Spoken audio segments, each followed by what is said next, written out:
Хоровод дружбы Международному дню танца в Амгинском районе посвятили улусный конкурс среди танцевальных коллективов.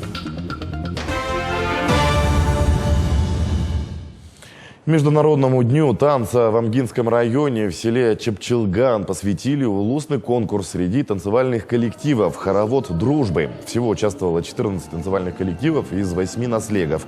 Участники показали круговые танцы разных народов, такие как бурятский, грузинский, узбекский и другие. Конкурс прошел по 2 возрастным категориям. Большинство участников представляли люди пожилого возраста.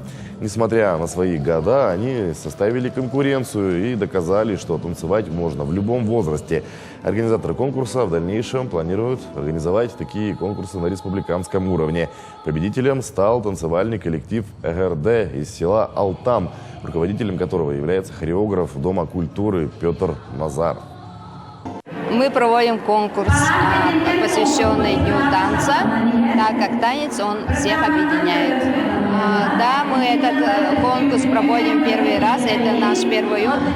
Они будут представлять разные танцы разных народов мира.